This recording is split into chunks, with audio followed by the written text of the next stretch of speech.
I was 17 when it happened. My name's Zach, and by then I had already learned the golden rule in our family. Keep your head down and don't rock the boat. Especially when it came to my mom. She was the queen of our suburban kingdom. Polished smiles at church, passive-aggressive texts in the family group chat, and a way of rewriting history so smoothly you almost believed it. Almost. My dad, quiet and worn down, mostly stayed out of it. My younger sister Maddie was her golden child. Dance recitals, honor roll, homecoming court, the works. Me?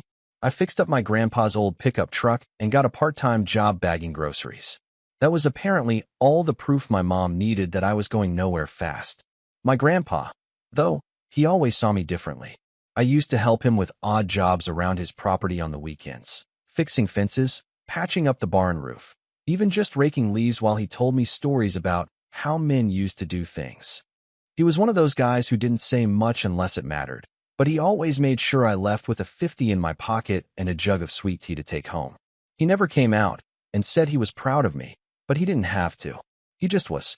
Every year on my birthday, he'd handwrite me a card. Not one of those glittery ones from the drugstore.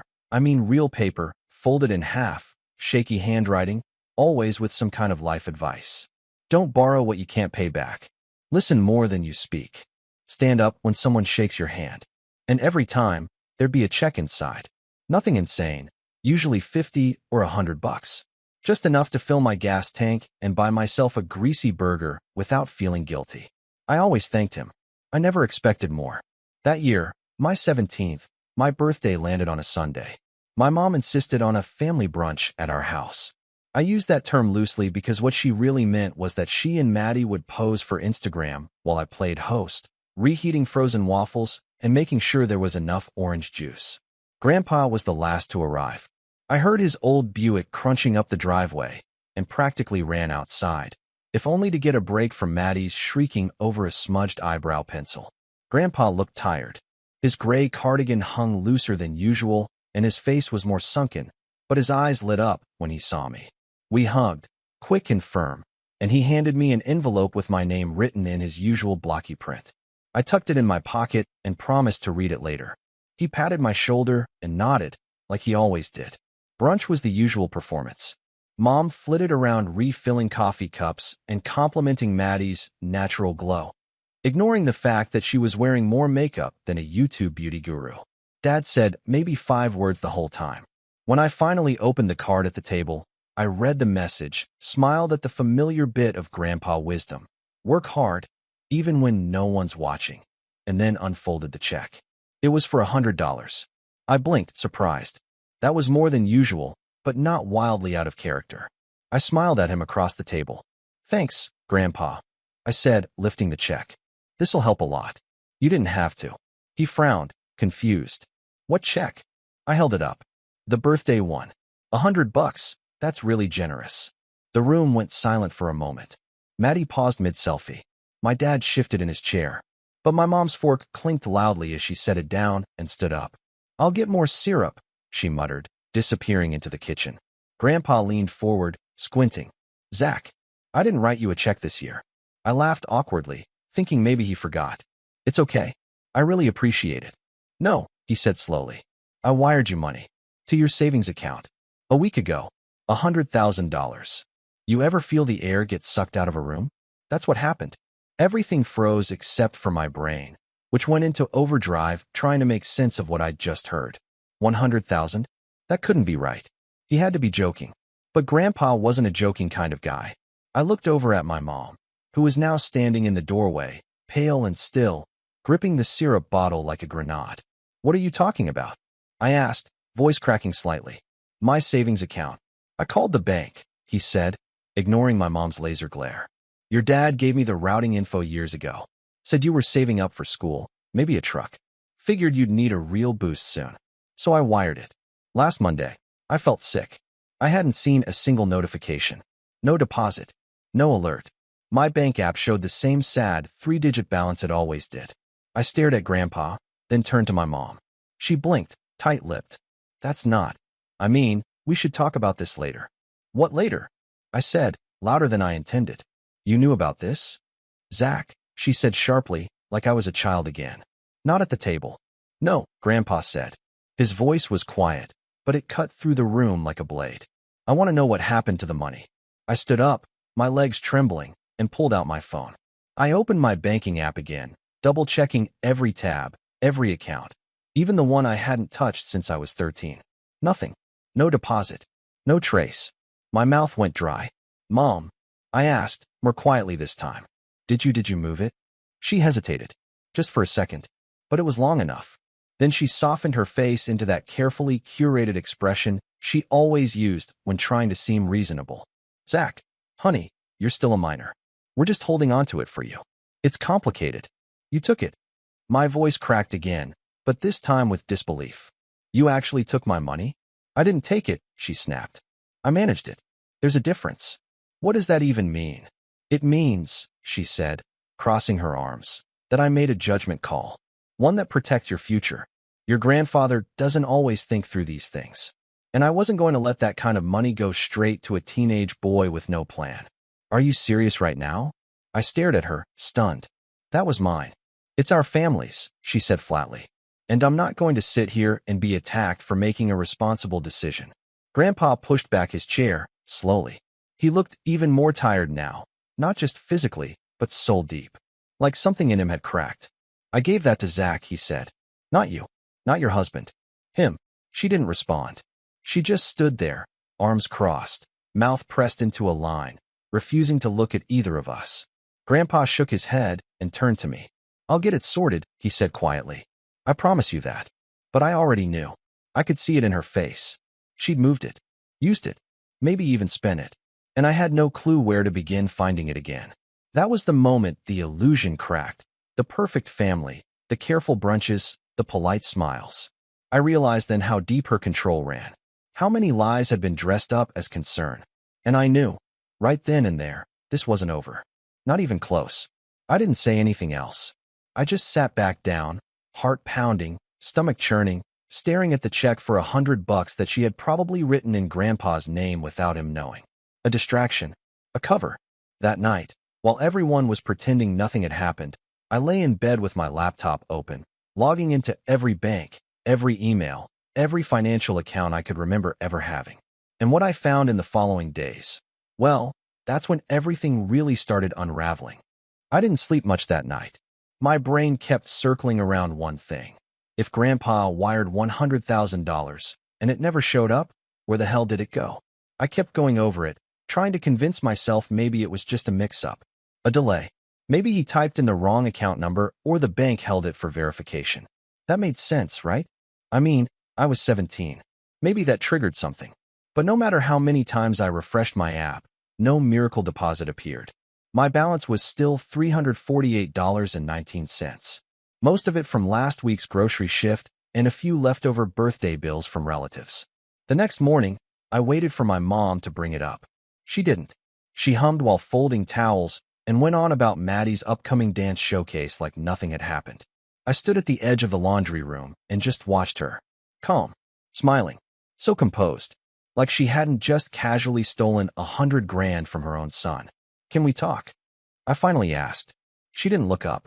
We already talked yesterday. No, we didn't. You talked. I found out something huge and you just deflected. She folded a towel in half, then again, setting it neatly on the pile. Zachary, this isn't some dramatic betrayal. Don't twist it into something it's not. I swallowed hard. Did you spend it? That got her attention. Her eyes flicked up, just briefly. Excuse me. The money Grandpa sent. Did you spend it? There was a pause. Then she scoffed. Do you even hear yourself? You're acting like this is some criminal investigation. You're still a child. Your father and I made a responsible financial decision to safeguard a ridiculous amount of money that shouldn't have been thrown at you like a game show prize. So you did take it. She sighed and finally stopped folding. It's not in your account, no? And yes, we moved it into a secure family investment. It's doing more good than it would sitting in a teenager's savings account collecting pennies and interest. What investment? I asked, already dreading the answer. That's not your concern. It is if it's my money. Her voice sharpened. That money was gifted. And in this house, we manage gifts like that together. Your grandfather should have consulted us. Why would he need to consult you? I shot back. It was for me. He wired it to me. She set the last towel down, hands trembling just slightly. You're blowing this way out of proportion. No one stole from you. You live here rent-free. We feed you, clothe you, drive you to work when your truck won't start. That money is part of the family's future. And there it was. The family's future. Her favorite phrase. Translation, Maddie. I walked out before I said something I'd regret. But something in me shifted. That morning was the start of a slow burn. I didn't scream. I didn't throw things. I just stopped trusting her. Stopped assuming she had anyone's best interests at heart but her own. A few days later, I got curious enough to poke around. Not snooping exactly. But after dinner, I noticed her purse sitting on the sideboard while she helped Maddie stretch for ballet class. I glanced around and, heart pounding, opened it just long enough to see the front of her checkbook. The most recent carbon copy said, down payment, $87,000. My hands went cold. I snapped a picture of it and walked away like nothing happened. 2 weeks later, I found out what it was for. I came home from school to a big, sold sign staked in the front yard next door.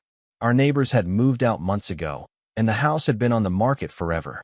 I didn't think anything of it until my mom greeted me with her usual bright smile. Guess what, she said. We're buying it. I blinked. What? She laughed. Next door? Isn't that amazing? We're going to turn it into a rental property. Or maybe an Airbnb. We haven't decided. But the market's picking back up, and it was such a good deal, we couldn't pass it up. I stared at her. You used my money to buy a house. Don't be dramatic, she said. It's an investment. And someday, when you're older and understand how finances work, you'll see how brilliant this is. I felt like I'd been punched in the stomach. You bought a house without telling me. With money that was meant for me. She rolled her eyes. Oh, please, Zach. You're 17. What were you going to do with it? Buy video games? Waste it on a truck with rims? That house will triple in value by the time you're 30.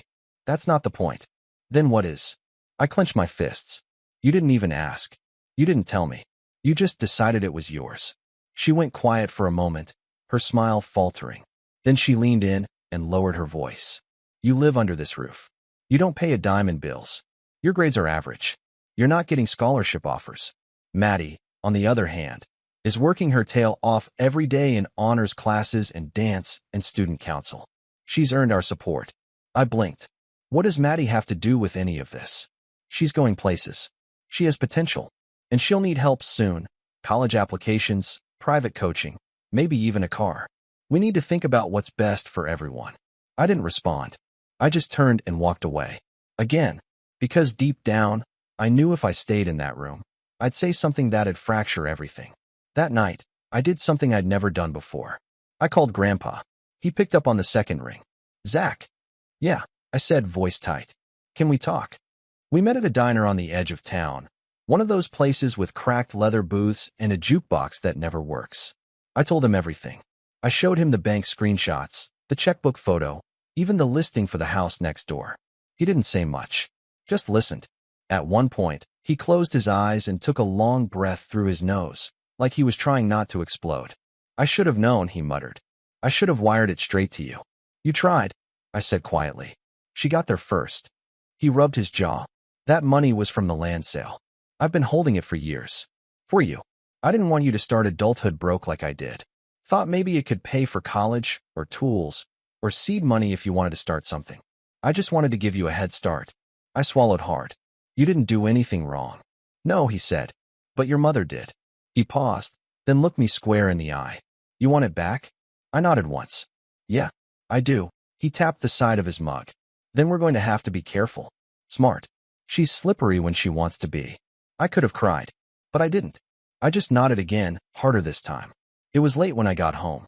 My mom was sitting in the living room with her laptop and a glass of wine, scrolling through real estate photos like nothing had happened. Maddie was watching TikToks in the kitchen, earbuds in, humming along to something that sounded like a chipmunk with auto-tune. I went straight to my room, locked the door, opened my laptop. That was when I started planning.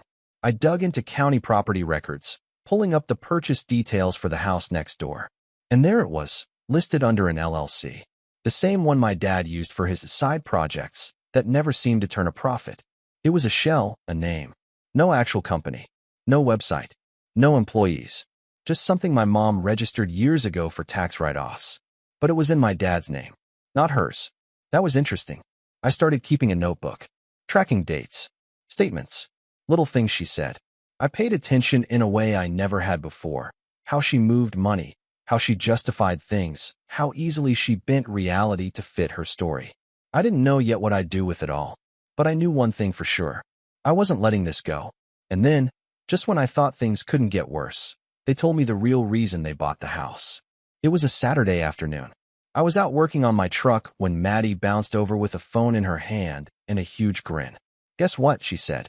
I looked up from the oil pan. "What?" "They're giving me the house." I blinked. "What?" She laughed. "Not now, duh. But eventually. After it's fixed up. Mom said it'll be my place when I go to college nearby, so I can focus on school without dorm distractions. Isn't that amazing?" I stared at her. My heart was pounding. "You're getting the house?" Yeah," she said, like it was obvious. They said it just made sense.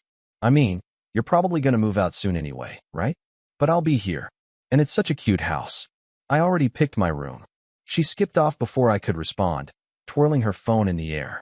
I stood there, oil dripping from my hands, heart thudding in my ears. They didn't just take the money. They gave it away. To her. That was the moment. The moment it all snapped into focus. This wasn't just unfair. It was war. And I was done playing nice. I didn't say anything that night. Not when Maddie bragged over dinner about how they might knock down the back wall to expand her room.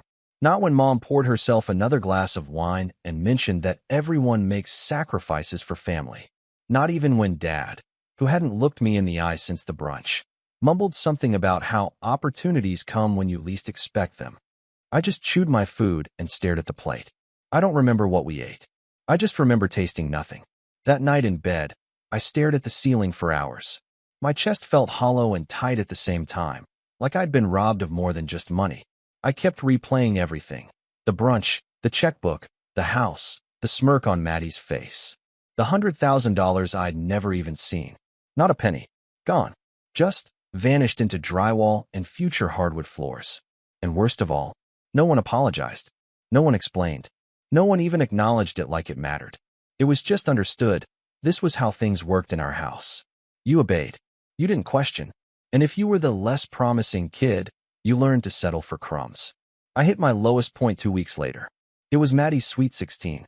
My birthday had been 2 months ago, just brunch and a few gift cards. No party. No decorations. My mom said it was a weird time of year, and everyone was too busy. But for Maddie, they rented out the event room at a lakeside restaurant. Lights, catering, a live DJ. She had a glittery silver dress and a professional photographer trailing her like she was some kind of influencer. I didn't want to go, but I had to. Mom said I needed to support the family. I wore my best button down and tried to stay out of the way. The party was crowded. Kids from Maddie's school, teachers, some of Mom's friends, even our old neighbors. Everyone was dancing, taking selfies, hugging Maddie like she was the second coming of royalty. I sat in the corner near the dessert table, watching it all unfold like I was invisible. Then came the slideshow. I didn't even know they'd made one. The lights dimmed. Maddie squealed. The screen lit up with baby photos, clips from her ballet recitals, school awards. That time, she met someone semi-famous at a dance convention. Every photo was perfect. Curated. Golden hour filters and soft music. Then came the voiceovers. Dad saying how proud he was. Mom choking up, talking about how Maddie was the dream they always had. Even Grandpa had a clip, though I'm pretty sure they filmed it without telling him what it was for. He just said something like, "She works hard. I hope she stays humble." I wasn't in a single photo. Not one. There were family shots, Christmases, birthdays, vacations, but I'd been cropped out or skipped entirely. I saw my own elbow once. Maybe. And the worst part? No one else noticed. When the lights came back on, everyone applauded like they'd just witnessed a cinematic masterpiece. Maddie hugged Mom, wiping fake tears from her eyes. I got up and walked outside. I didn't even realize I was shaking until I leaned against the railing and felt my knuckles clench. It wasn't just about the money anymore. It was like I didn't exist. That night, I stood in front of the mirror and said something out loud I never had before. I'm getting out. I didn't know how or when, but I meant it. I wasn't going to be a footnote in my own life. The next morning, I started the climb. Step 1 was getting back control over myself. I'd been coasting, half-assing school, wasting time online, clocking in and out of my grocery job like it was a prison sentence. I was still smart, but I'd stopped trying years ago. What was the point? In my house, no matter what I did, Maddie outshined it. But now I had a reason. I started staying late at the library, reading everything I could about money, investing, business, personal finance, even real estate law. I watched hours of free lectures online, took notes, made spreadsheets. I downloaded budgeting apps and began tracking every cent I spent. No more fast food. No more impulse junk. Every dollar was a soldier. I was going to build something. At work, I asked to pick up extra shifts. Then I asked the store manager if I could learn more, unloading trucks, managing inventory, helping train new hires. I wanted responsibility. At first he was surprised, but then he started trusting me. Within a month, I was basically assistant managing the backroom. A few weeks after that, I got a raise. Not much, but enough to notice. At school, I asked one of my teachers if I could make up missed assignments. He said no one had ever asked him that in October before, but he agreed. I worked through every late paper, every half-finished lab, every missed quiz. I didn't tell anyone why, but my GPA started crawling up. Quietly. At home, I said as little as possible. Mom noticed the change eventually. One night, she cornered me in the kitchen while I was meal prepping a week's worth of turkey sandwiches. "You've been busy lately," she said, voice light. I nodded. "Studying? Working?" "Yeah." She tilted her head. "What's the sudden motivation?" I shrugged. "Just figured it was time." She smiled like she didn't believe me. "Good. Keep it up. It'll look good on scholarship applications. Maybe we can even." I cut her off. "Don't worry about it." She blinked. "About what?" "Scholarships. I've got it handled." Her lips pressed into a line. She didn't like that. I could tell. She liked control. Liked being the savior. Me being self-sufficient didn't fit her script. But she didn't push it. Not then. 2 weeks later, Grandpa called me. "I've been thinking," he said, "about what you said. About not seeing a dime." I braced myself. "I want to make it right," he continued. "I talked to a lawyer. I'm changing the terms of my will." My heart skipped. "What?" "I'm not going to live forever," he said bluntly. "And I'm done trusting your mom with anything related to money. You're getting the farm." I froze. "Grandpa, no arguments. I've already started the paperwork. It'll be held in trust until you're 18. But it's yours. That place was built by our family, and I'll be damned if it becomes some Instagram photo op for Maddie's engagement party." I didn't know what to say. I'd grown up on that land. The barn, the creek, the little shed where Grandpa kept rusted tools and stories from the war. It was the only place that ever felt like mine. And now it was. "Thank you," I whispered. He grunted. "Don't thank me yet. We're going to clean it up, fix the roof, maybe plant a proper garden. You'll need help. I'll be there this weekend." Good. From that moment on, every free minute I had went into rebuilding that farm. I cleaned gutters, hauled junk, painted walls. Grandpa showed me how to install insulation and check for termite damage. We patched up the barn roof together while listening to old jazz cassettes. And while we worked, he taught me more than I'd ever learned in school. Not just about carpentry or tools, but about people. How to read contracts. How to see through polite lies. How to trust your gut.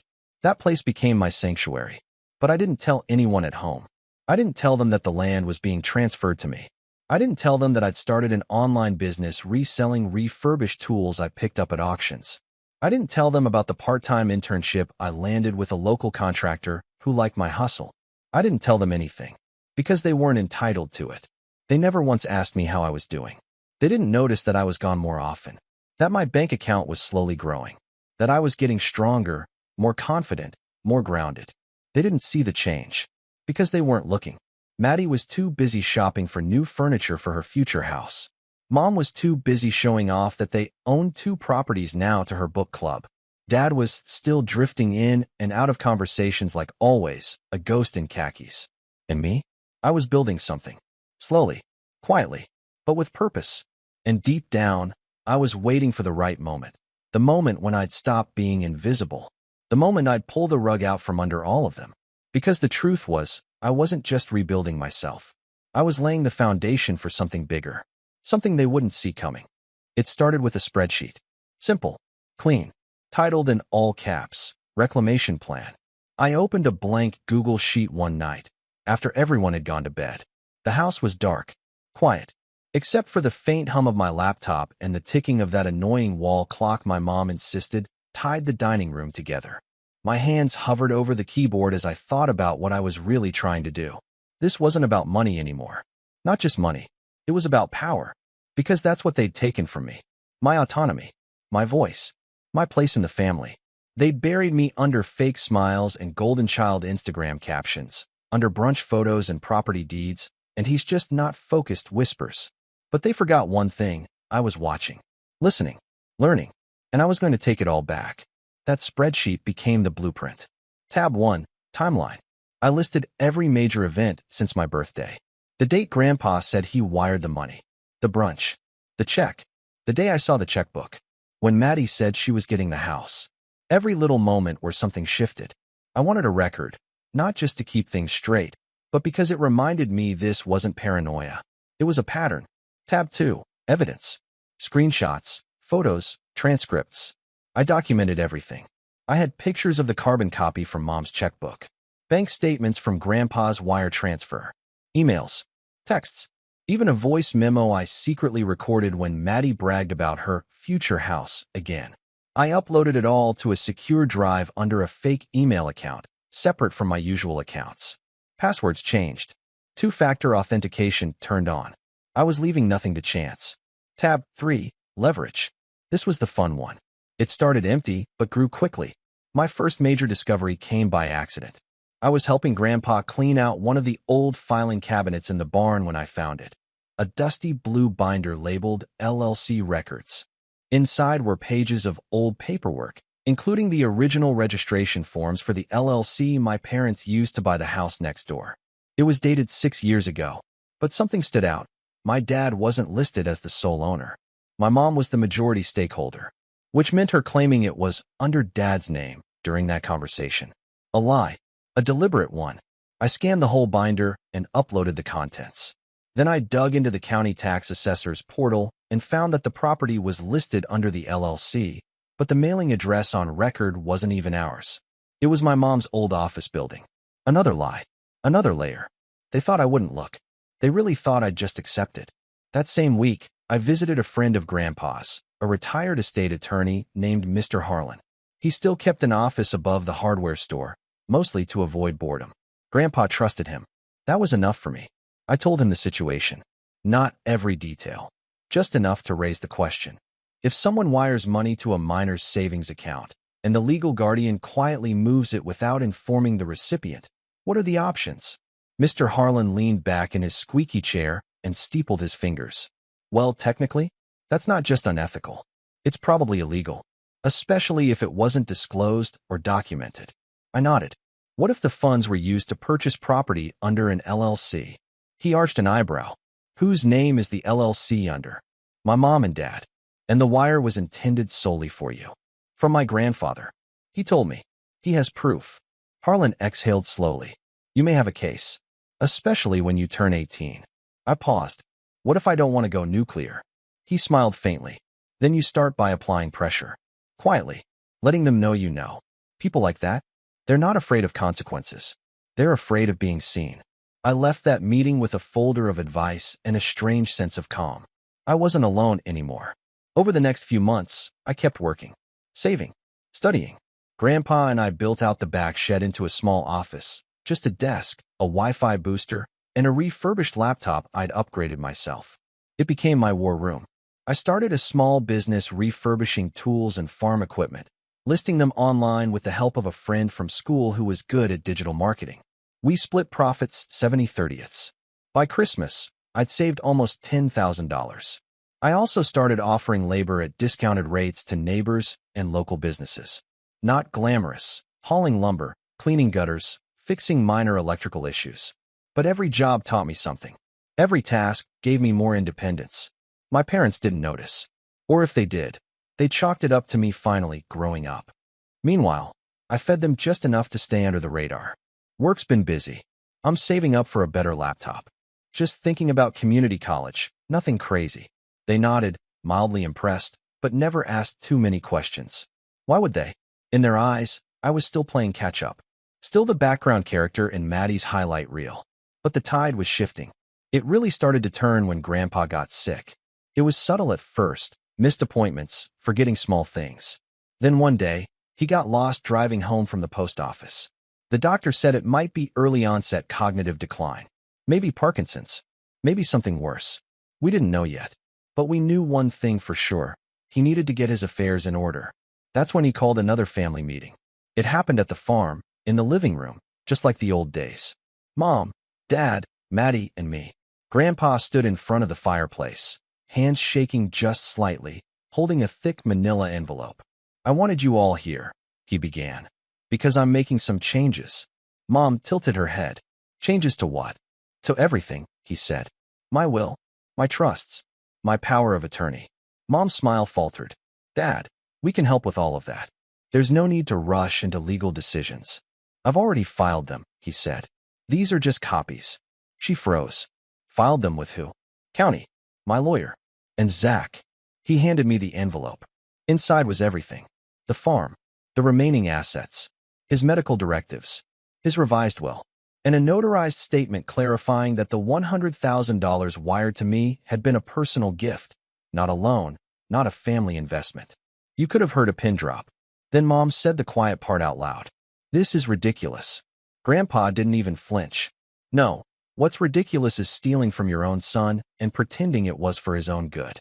Dad looked like he wanted to melt into the carpet. Maddie looked confused. Mom, though? She looked cornered. This is revenge, she hissed. You're punishing me for trying to protect this family. No, Grandpa said. I'm correcting a mistake. One I let go too long. I didn't say a word. I didn't need to. Not yet.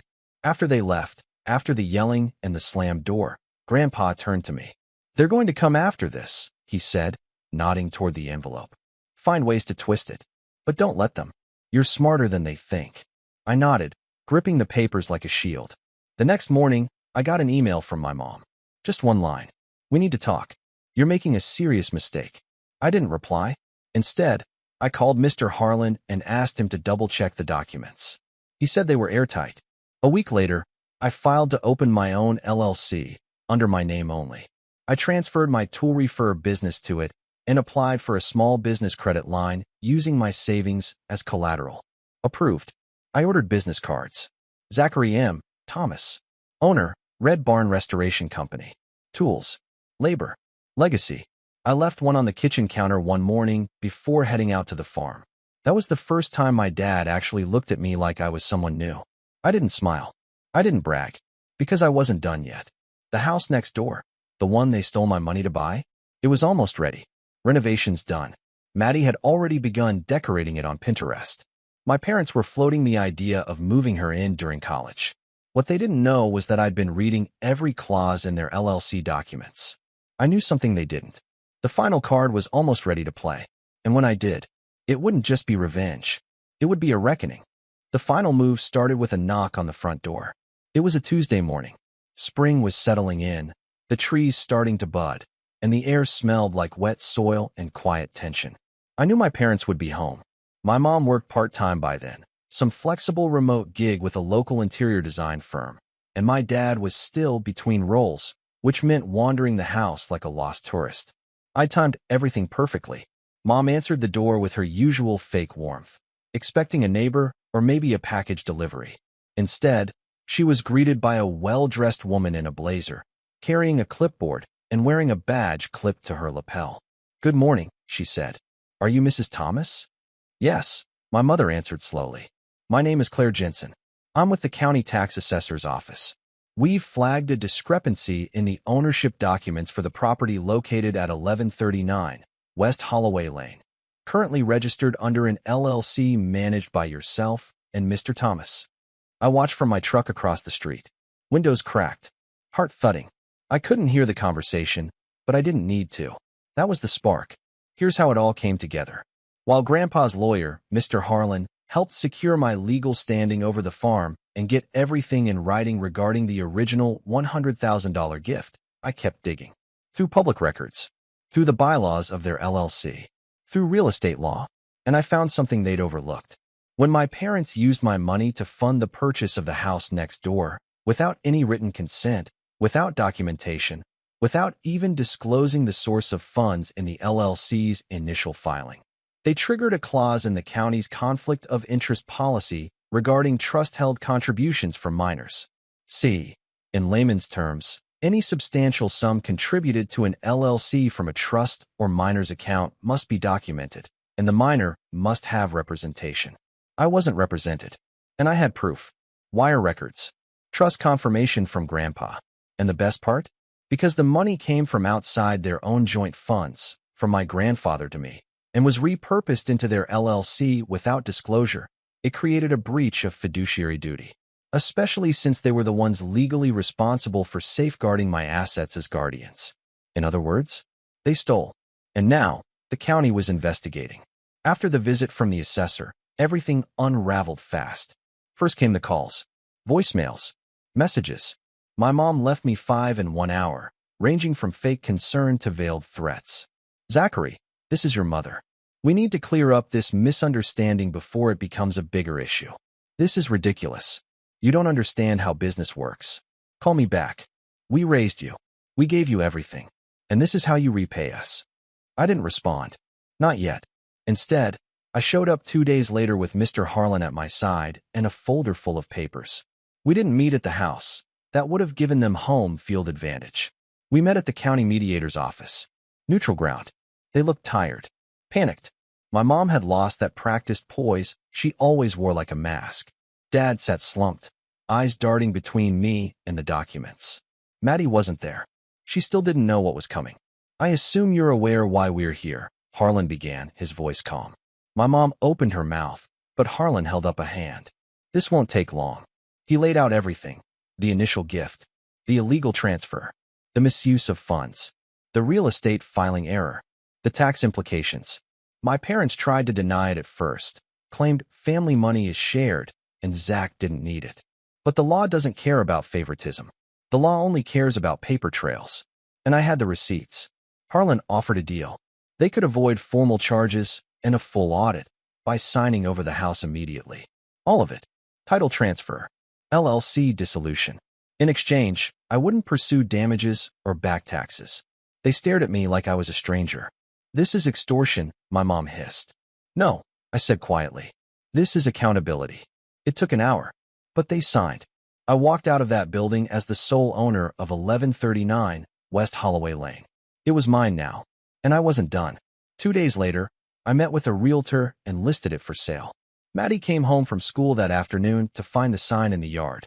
She burst into the house in tears, screaming, "Why is there a for sale sign on my house?"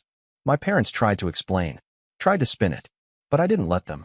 That weekend, I held a family meeting at the farm. My turf. They came, reluctantly. Maddie wouldn't speak to me. My mom looked like she hadn't slept. My dad just kept staring at the floor. I stood in front of the porch, papers in hand. "This isn't just about the money," I said. "It never was. It's about what you thought you could get away with. The way you made decisions without me. The way you looked at me like I was disposable." No one responded. I turned to Maddie. "I don't blame you," I said. "You didn't steal the money, but you benefited from it. And when I tried to speak up, you acted like I was jealous." Her eyes were red. "You humiliated me." "No," I said. "You were building your future on stolen bricks. I just took them back." Then I turned to my mom. "You always told me I was the one who needed to grow up, that I didn't understand how things worked. But it turns out, I understood better than you thought. I watched. I learned. And I built something, without you, from scratch." I laid the final paper on the porch railing. "I've spoken with Grandpa's medical team. I filed the documents. I am now his legal medical power of attorney and financial custodian." Her jaw dropped. "You can't do that." "I just did." She lunged forward, furious. "You think you're better than us now? Because of some farm and a flipped house?" "No," I said. "I know I am. Because I didn't need to lie or steal to get here." She backed off. I didn't raise my voice.